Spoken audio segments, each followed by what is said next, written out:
Elena had learned early in life not to expect miracles. Growing up in St. Mary's Orphanage in Portland taught her that much. While other kids dreamed about parents coming back for them, she'd buried those hopes somewhere deep inside. At 28, she'd built a decent life for herself. Nothing fancy, but it was hers. She worked as a junior financial analyst at a mid-sized firm, shared an apartment with her best friend from the orphanage, and had finally stopped flinching every time someone asked about her family. The tech conference in San Francisco was her first big work trip. Her boss had asked her to represent their company and network with potential clients. Elena spent the entire flight rehearsing conversations in her head, trying to shake off the nervousness that came with being around powerful people. She'd never felt quite comfortable in those spaces. There was always this voice in the back of her mind reminding her that she didn't really belong. The conference hall buzzed with hundreds of people in expensive suits, all holding cocktails and exchanging business cards like they were playing some elaborate game. Elena smoothed down her blazer, the nicest one she owned, and reminded herself to breathe. She could do this. She'd worked hard to get here. She was standing near the refreshment table, pretending to be very interested in the selection of pastries, when her colleague David waved her over. He was talking to a small group of people, and from the way everyone was leaning in, she could tell someone important was in the circle.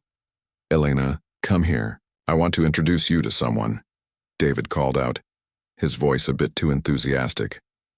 As she approached, the group parted slightly, and she found herself looking at a tall man in his early 50s. His suit probably cost more than her entire wardrobe. There was something commanding about the way he stood, the kind of presence that came from years of being in charge. His salt and pepper hair was perfectly styled, and his eyes were sharp, taking in everything around him. "Elena Carter." "This is William Carter, CEO of Carter Industries," David said, practically glowing with excitement. "Mr. Carter, Elena is one of our brightest analysts." The moment hung in the air strangely. William's expression shifted from polite interest to something else entirely.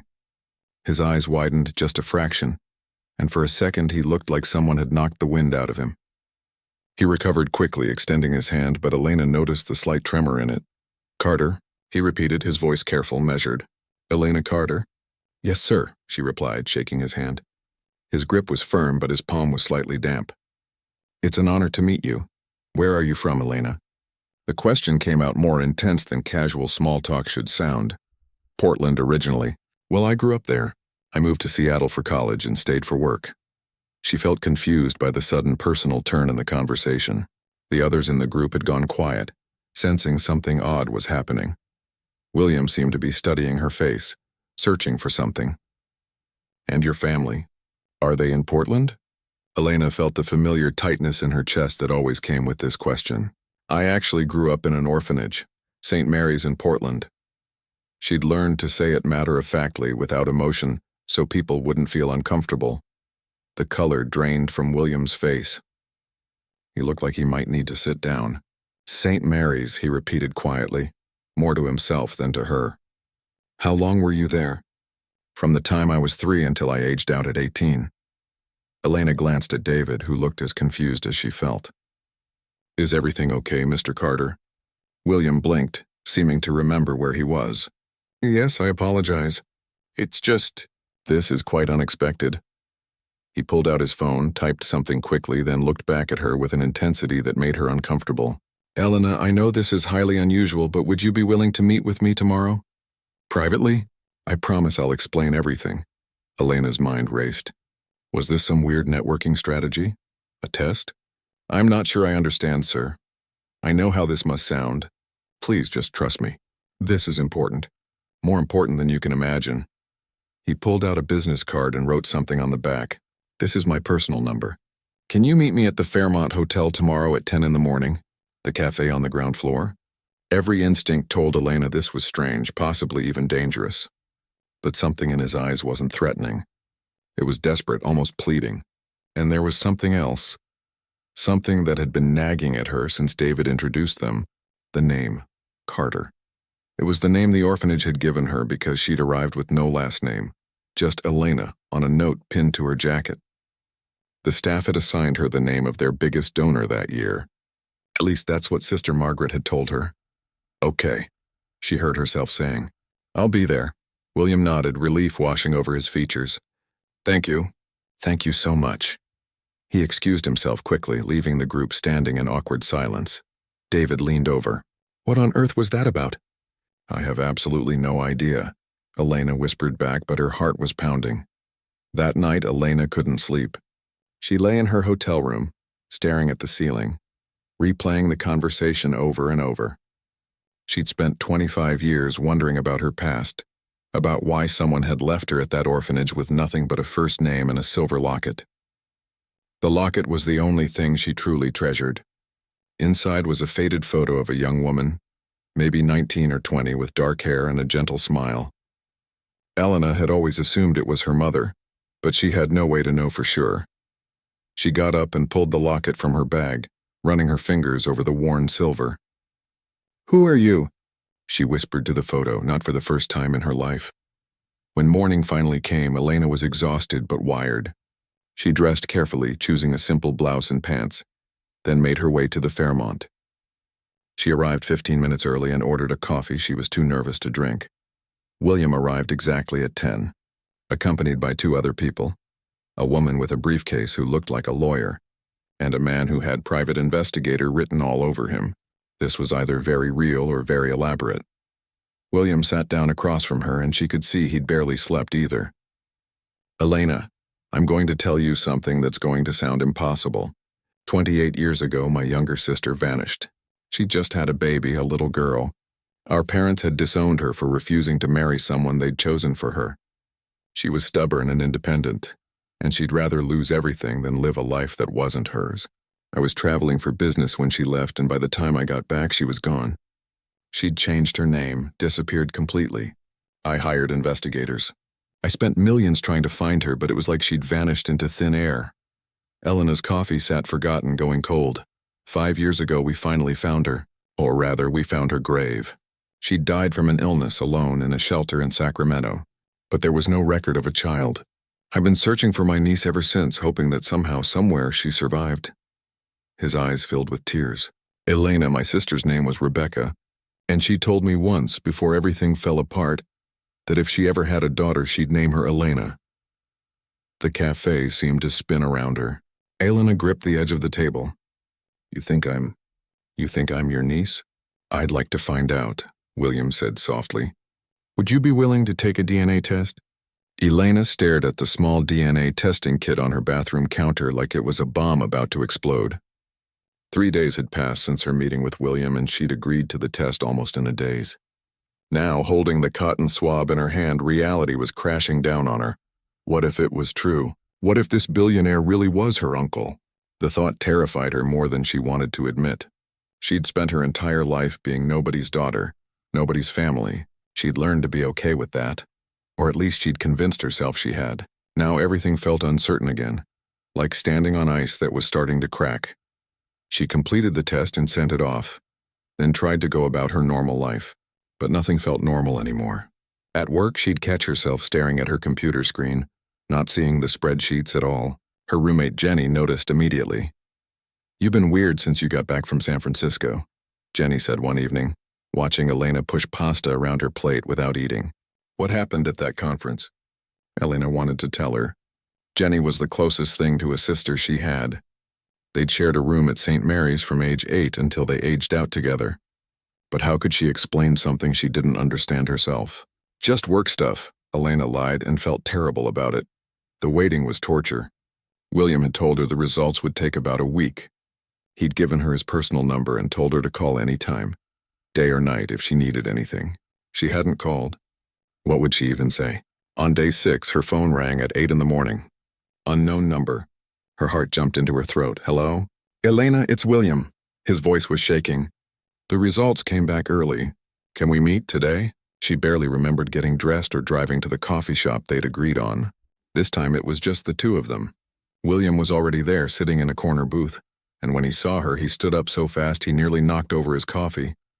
It's positive, he said before she even sat down. You're Rebecca's daughter. You're my niece. The words hit her like a physical force. She sat down heavily, her legs suddenly unable to hold her. You're sure? Completely sure? 99.9% certain. Helena, I've been searching for you for 5 years. Before that, I searched for your mother for 23 years. Tears were running down his face now, and he didn't seem to care who saw. Your family. You're my family. Elena felt numb. This was what she'd wondered about her whole life, wasn't it? Where she came from.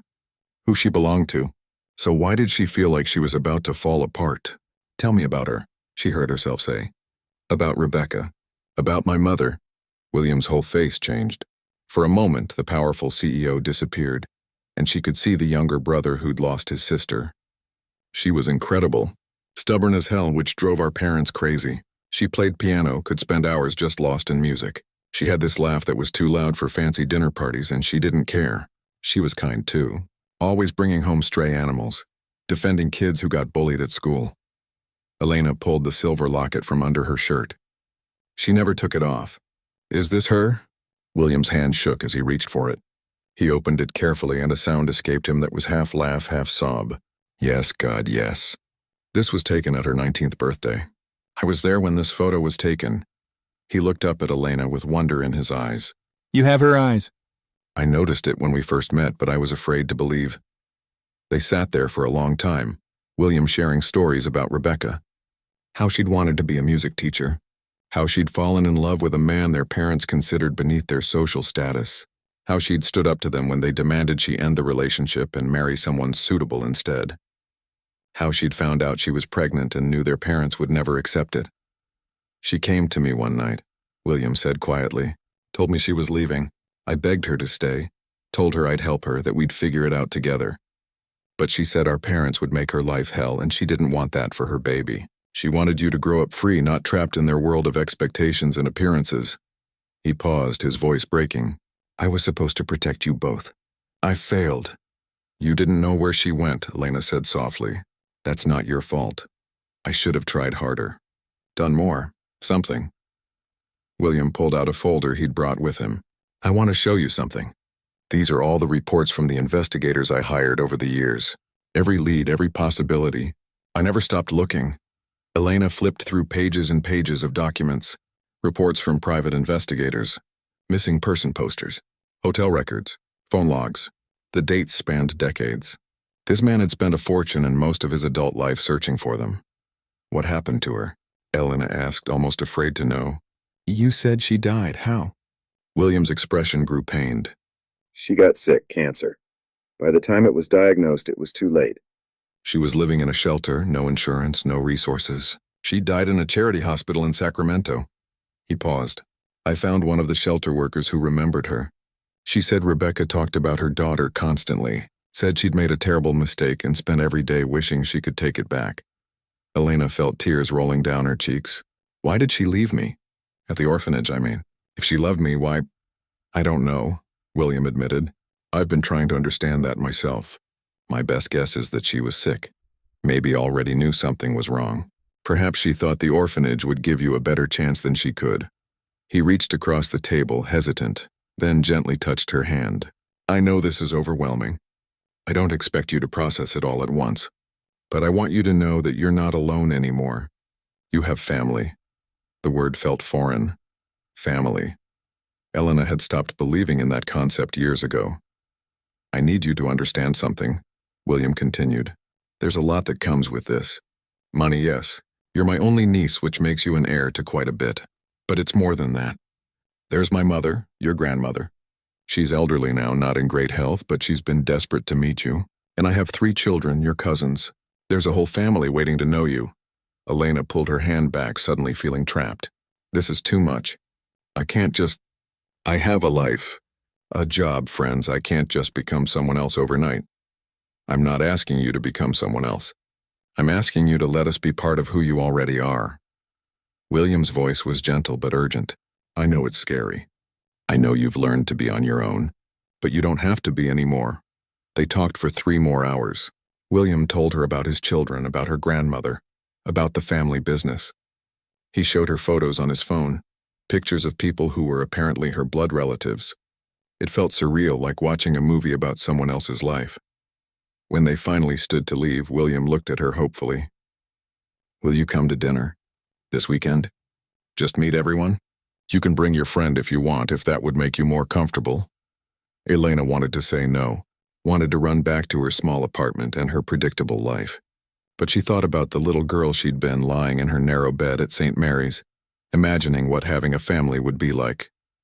"Okay," she whispered. "I'll come." William's face broke into the biggest smile she'd seen from him. "Thank you. Thank you, Elena." As she drove home, Elena kept glancing at herself in the rearview mirror as if she'd somehow looked different now. She had a family, a grandmother, cousins, an uncle who'd spent decades searching for her. It should have felt like a dream come true. So why did it feel more like stepping off a cliff? The Carter mansion wasn't just big. It was the kind of place Elena had only seen in movies, with a circular driveway, perfectly manicured gardens, and more windows than she could count. Jenny had come with her for moral support, and even her usually confident roommate looked intimidated. "You sure about this?" Jenny asked as they sat in Elena's car, neither of them making a move to get out. "No," Elena admitted. "But I'm here anyway." The front door opened before they even reached it. William stood there with a smile that didn't quite hide his nervousness. "Elena, thank goodness. Come in, please. Both of you." The inside was even more overwhelming than the outside. Marble floors. A chandelier that probably cost more than Elena made in a year. Artwork on the walls that looked like it belonged in museums. This was supposed to be her family's home? It felt like a different planet. "Everyone's in the sitting room," William said, leading them through hallways that seemed to go on forever. "I should warn you, my mother is very emotional today. She's been waiting for this moment for a long time." They entered a large room where several people were gathered. Elena's first impression was of expensive clothes and careful expressions. Then she saw the elderly woman in the wheelchair by the window. Catherine Carter looked fragile, her hands trembling slightly as she gripped the armrests of her chair. But her eyes were sharp, fixed on Elena with an intensity that made her want to step back. The moment their eyes met, Catherine let out a small cry. "Rebecca," she whispered. "Oh my God, Rebecca!" "Mother, this is Elena," William said gently, moving to his mother's side. "Rebecca's daughter. Your granddaughter." Catherine reached out with shaking hands, and Elena found herself moving forward without deciding to. The old woman took her face in her hands, tears streaming down her cheeks. "You look so much like her. So much like my baby girl." Elena didn't know what to say. This woman was her grandmother, but she was also the person who'd helped drive Rebecca away. William had told her some of it during their conversations. How Catherine and her husband had given Rebecca an ultimatum. How they'd cut her off completely when she refused to obey. "Gran, you're overwhelming her," a male voice said from across the room. Elena looked over to see a man in his early 30s standing with his arms crossed. He had William's eyes, but something harder in his expression. "Maybe let her breathe before you smother her, Theodore." "Please," William said with a sigh. "It's fine, Dad. Just saying what everyone's thinking." Theodore looked at Elena with undisguised suspicion. "No offense, but you show up out of nowhere claiming to be family and suddenly you're at Sunday dinner? Forgive me if I'm not rolling out the red carpet." "Theodore," a woman's voice cut in sharply. A blonde woman in her 40s stood up from the sofa. Her designer dress perfect, her smile not reaching her eyes. "Let's at least pretend to have manners." "Thank you, Diane," William said to his wife, though Elena noticed the tension between them. "I didn't mean to intrude," Elena said quietly. "If this is too much, I can leave." "Absolutely not," Catherine said firmly, still holding Elena's hand. "You belong here. Your family." The word hung in the air awkwardly. A young woman around Elena's age stood up from where she'd been sitting quietly. "I'm Rachel," she said with a genuine smile. "I guess I'm your cousin. This is all pretty wild, huh?" "That's one way to put it," Elena said, grateful for the friendliness. Dinner was uncomfortable. The dining room table was long enough to seat 20 people, but tonight there were only 9.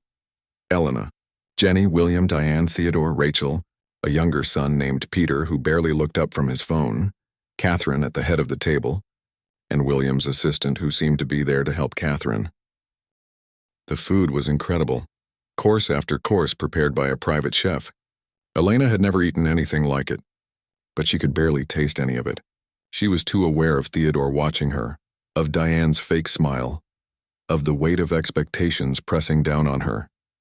"So, Elena," Diane said sweetly, cutting into her salmon with precision, "William tells us you work in finance." "How lovely." "Which firm?" "Morrison and Associates," Elena replied. "It's a small company." We do mostly. How quaint, Diane interrupted, though her tone suggested it was anything but. And you've been there how long? 3 years. I see. Diane took a sip of wine. And before that? What's your educational background? Elena felt like she was being interrogated. I went to Portland State, got my degree in finance with a minor in accounting. State school, Theodore muttered, just loud enough to hear. Great, Theodore, William said sharply. That's enough. What? I'm just making conversation. We're all family here, right? Theodore leaned back in his chair. I'm just curious about our long-lost cousin who happens to show up right when Gran is revising her will. Interesting timing, don't you think? Elena felt her face burn. I didn't even know you people existed until 2 weeks ago. So you say, Theodore shot back. That's it. William stood up, his chair scraping loudly against the floor. Theodore, either apologize or leave. I will not have you accusing Elena of being some kind of con artist. Oh, come on, Dad. You can't seriously expect us to just accept this without questions. A DNA test can be faked. People lie about this stuff all the time. The test was conducted by an independent lab that I chose, William said coldly. The results are conclusive. Helena is Rebecca's daughter. Convenient that Rebecca isn't here to confirm that, Theodore said. The room went silent. Catherine made a small sound of distress. Rachel looked horrified. Peter finally looked up from his phone, eyes wide. Elena stood up slowly, her napkin falling from her lap. I shouldn't have come. This was a mistake. Elena, please. William started. No, he's right. Elena's voice was steady even though her hands were shaking. I don't belong here. I grew up sharing a bedroom with 5 other kids. I've never had more than $1,000 in my bank account at once. I don't know which fork to use for which course, and I don't care. This isn't my world, and I was stupid to think it could be. She turned to leave, and Jenny immediately stood to follow her, but Catherine's voice stopped them. Sit down, both of you. The old woman's voice was weak but commanding. Theodore, you will apologize to your cousin right now, or you will be removed from my will entirely. Don't test me, boy. You know I'll do it. Theodore's face went white. Gran, I was just... Apologize. The silence stretched out painfully. Finally, Theodore looked at Elena. I apologize. That was out of line. It didn't sound sincere, but Catherine nodded as if satisfied. Elena, please sit. I need to tell you something. Something I should have said the moment you walked in. Elena hesitated, then slowly sat back down. Catherine wheeled herself closer, her eyes never leaving Elena's face. 28 years ago, I made the worst mistake of my life. I turned my back on my daughter when she needed me most. I chose my pride, my reputation, my comfort over my own child. Tears were streaming down Catherine's face now. Rebecca came to me. She begged me to help her, and I told her that if she had that baby, she was no daughter of mine. The room was completely silent. Even Theodore looked uncomfortable. I told myself I was doing the right thing, Catherine continued, her voice breaking, that I was protecting the family. But the truth is, I was a coward, and I've lived with that guilt every single day since. When William found out Rebecca had died alone and sick, she couldn't continue for a moment. I wanted to die too. I prayed that somehow her daughter had survived, that I might have one chance to make things right. Catherine reached out and took Elena's hand again. I can't change what I did. I can't bring your mother back. But I can tell you that I'm sorry. I'm so deeply sorry. You deserved better. Rebecca deserved better. And if you walk out that door and never come back, I'll understand. It's more than I deserve. Elena looked at this broken old woman, this grandmother she'd never known she had. She thought about Rebecca, young and pregnant and terrified, being turned away by her own mother. She thought about growing up in the orphanage, wondering why nobody wanted her. But she also thought about William, who'd spent decades searching. About Rachel's genuine smile. About Catherine's tears. I need time, Elena finally said. I can't just step into this life and pretend everything's okay. It's not okay. Maybe it won't ever be completely okay. I understand, Catherine said. But, Elena continued, I'm willing to try. Slowly. On my terms. No pressure, no expectations. I have my own life, and I'm not giving that up. William nodded, relief flooding his face. Whatever you need. Whatever pace you're comfortable with. Elena stood again, and this time it was her choice. Thank you for dinner. I'll call you this week. As she and Jenny walked to the car, Elena felt emotionally exhausted. Jenny put an arm around her shoulders. That was intense, Jenny said. Yeah. Elena looked back at the mansion, at the windows glowing warmly in the darkness. Yeah, it really was. She had a family now. A complicated, messy, wealthy family that she wasn't sure she fit into. But they were hers, for better or worse. The question was, what was she going to do about it? 3 weeks had passed since the disastrous family dinner, and Elena was trying to find some kind of normal rhythm. William called every few days, always respectful, never pushy. Rachel had texted her a few times, sending memes and casual messages like they'd been cousins their whole lives. Even Catherine had called once, her voice shaky, just to say hello and ask how Elena was doing. But Elena kept them all at arm's length. She went to work, came home, and tried not to think about the fact that she was apparently heir to a fortune she'd never asked for. The whole thing felt like a dream that she might wake up from at any moment. On a Thursday evening, Elena was working late at the office when her phone buzzed. It was Rachel. Hey cousin, random question. Are you free Saturday afternoon? Gran wants to show you something. She says it's important. Elena hesitated. She'd been avoiding another visit to the mansion. What kind of something? No idea. She's being all mysterious. But she specifically asked for you. Come on, it'll just be you, me, and Gran. No Theodore to be a jerk, promise. Against her better judgment, Elena agreed. Saturday afternoon found her back at the mansion, but this time Catherine was waiting in a different room, smaller and more personal. It looked like a study, with bookshelves lining the walls and photographs covering every surface. Elena, thank you for coming, Catherine said warmly. Rachel was there too, sitting on the arm of her grandmother's wheelchair. I have something I need to show you, something I've kept for a very long time. Catherine wheeled herself over to an old wooden chest in the corner. With Rachel's help, she opened it and pulled out a worn cardboard box. These belong to your mother. I packed them away after she left, couldn't bear to look at them. But they're yours now.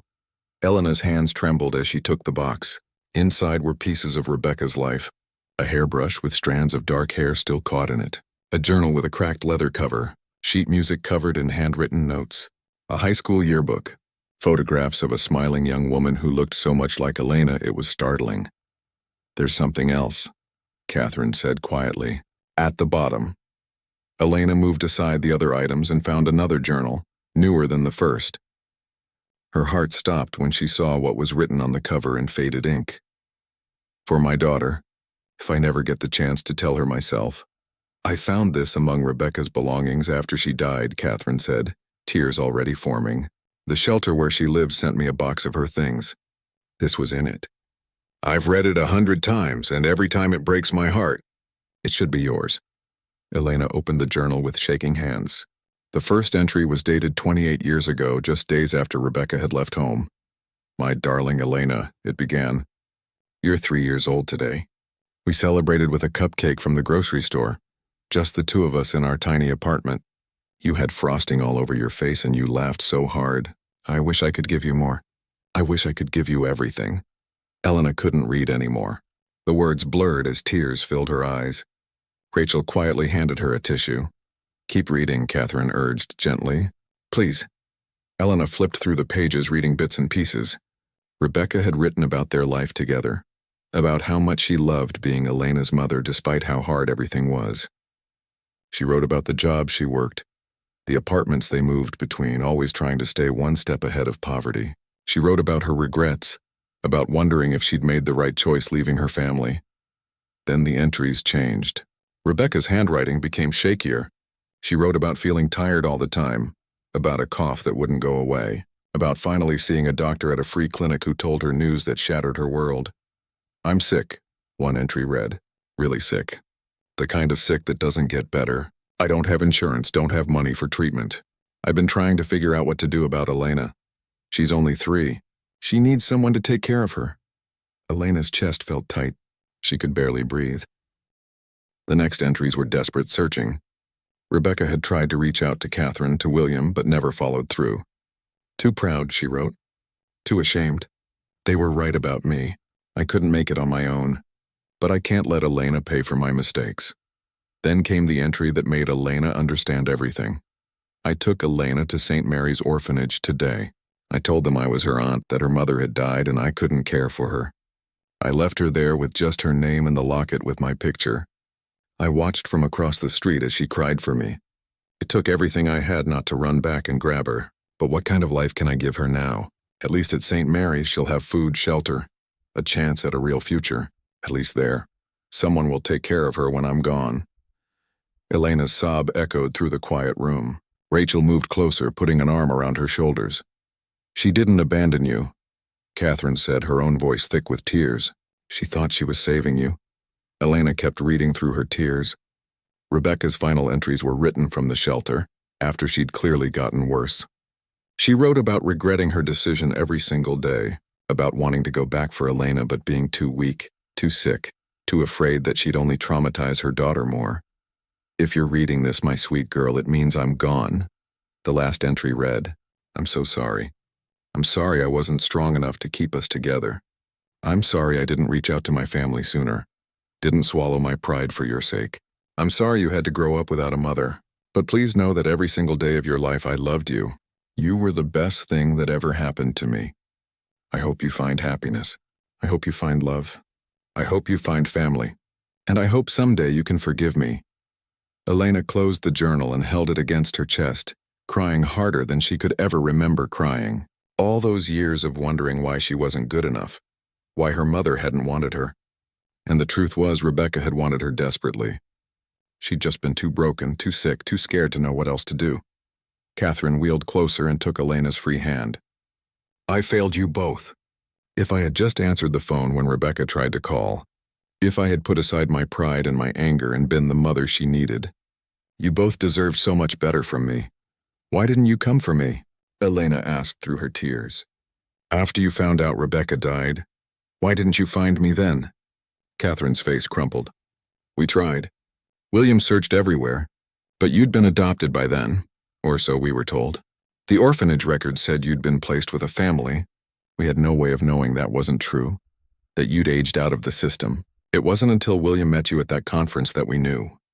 Rachel squeezed Elena's shoulder. For what it's worth, I'm glad he found you. I always wanted a sister. Elena looked up at her cousin, at this young woman who could have resented her but chose kindness instead. Thank you, she whispered. They sat together for a long time, the three of them, surrounded by Rebecca's belongings and memories. Eventually, Catherine asked if Elena would like to keep the box, and Elena nodded, unable to speak. As Rachel helped her carry everything to her car later, Elena felt different. Lighter somehow, despite the weight of grief. She finally understood her story, the real version, not the one she'd imagined for so many years. She was backing out of the driveway when she noticed William standing at one of the upstairs windows, watching. He raised his hand in a small wave. Elena hesitated, then waved back. That night, Elena read the entire journal from beginning to end. She looked at every photograph, studied Rebecca's face, tried to memorize every detail. This was her mother, flawed and human and full of love she hadn't known how to express in a way that kept them together. Jenny found her on the couch at 2 a.m, surrounded by Rebecca's things, still crying. Hey, Jenny said softly, sitting down beside her. You okay? She loved me, Elena said, her voice raw. She didn't leave because she didn't want me. She left because she thought it was the only way to save me. Oh, honey, Jenny pulled her into a hug. Of course she loved you. Anyone who knows you would love you.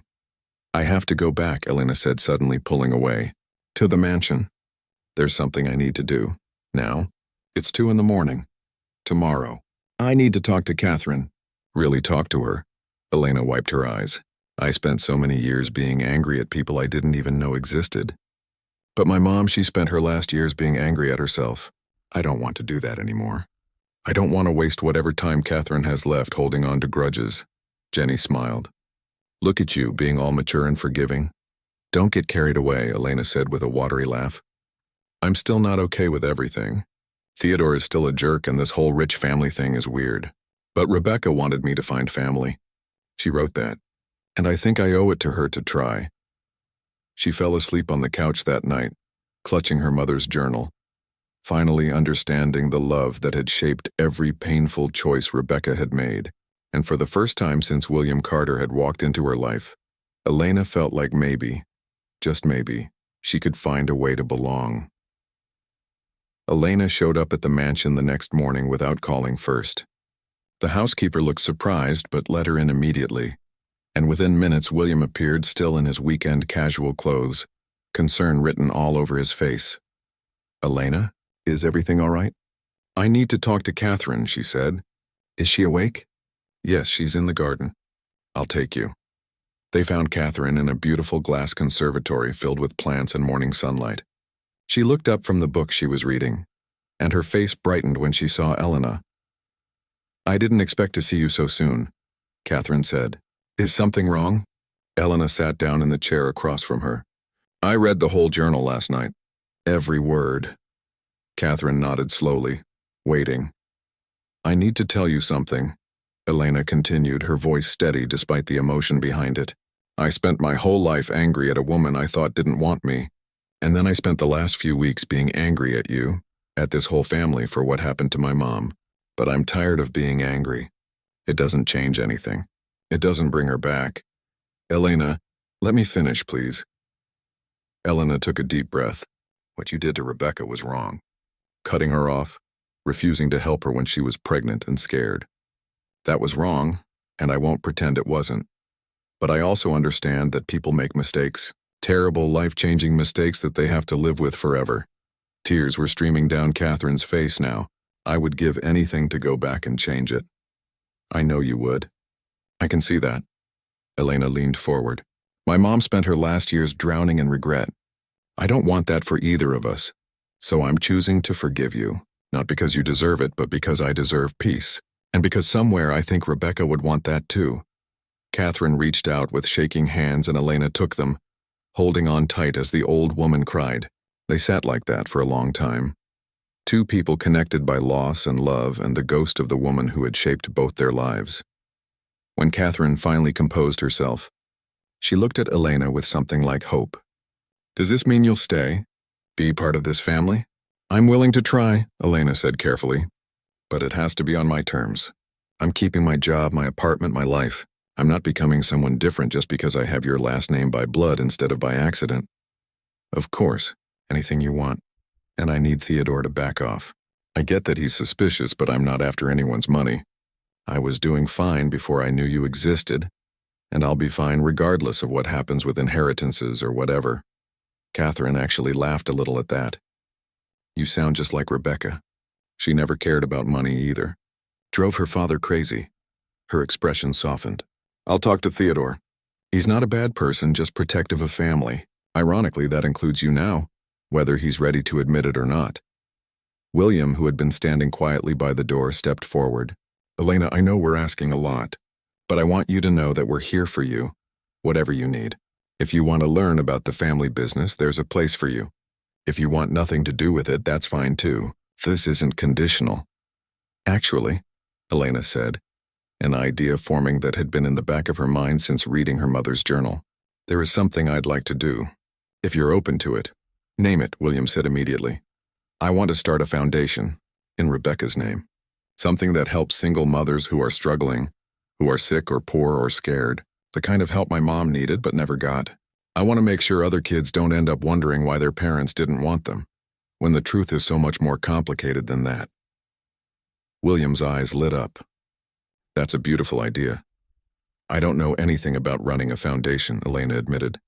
"But I know what it feels like to grow up in the system, and I have the education to understand the financial side. If you're willing to fund it, I'll do the work." "Consider it done," Catherine said firmly.